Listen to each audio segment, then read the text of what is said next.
Please subscribe to my channel to help me grow. The moment the stranger's hand brushed my chair, I felt my stomach drop as if the floor beneath me had vanished. I looked up, and there he was, the so-called coworker my wife had mentioned only once, the man she said barely mattered. He slid into the booth beside her, not across from her, and the quiet, instinctive flinch she made when our eyes met told me everything before a single word was spoken. I forced a smile, the kind that tightens your jaw more than your lips. My voice came out thinner than I expected. Didn't know we were having company.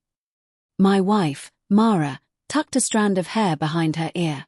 Her fingers trembled a little. She tried to hide it, but I saw it. I saw everything now, as if someone had pulled a curtain back.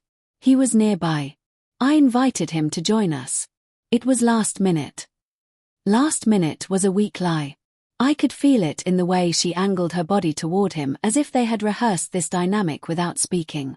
The restaurant lighting caught the soft sheen on her skin, and the familiar floral perfume she always wore suddenly felt foreign, as if it belonged to someone I did not know. The coworker, Adrian, gave me a polite smile. Mara told me a lot about you. That sentence sliced deeper than it should have.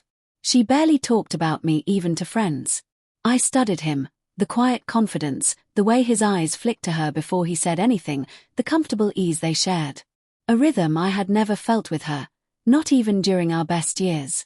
The waitress arrived, her cheerful voice grating against the tension between us. As she took orders, I could hear my thoughts spiraling, frantic and relentless. Was I imagining things? Was I being paranoid? Or had I known this was coming all along? Mara avoided my eyes. Adrian didn't. So, he said, leaning forward slightly, how long have you two been married? 8 years, I answered, though the words tasted like ash. Mara corrected quietly, almost 9. Almost 9. The kind of detail you correct only when you still care about the number. But she said it without affection, without warmth. Just accuracy. Dinner unfolded in brittle conversation. I watched their micro-expressions, the secret looks they tried not to exchange, the invisible string that seemed to connect them beneath the table.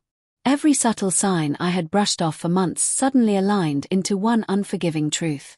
When Adrian excused himself to take a call, I finally asked, how long has this been happening? Mara froze. Her breath hitched. Her voice came out small. I didn't want tonight to go like this. That was not denial. That was confession wrapped in regret. My heart cracked in a quiet, devastating way. Not loud like I expected. Just a soft collapse inside my chest. I trusted you, I whispered. She looked down at her hands.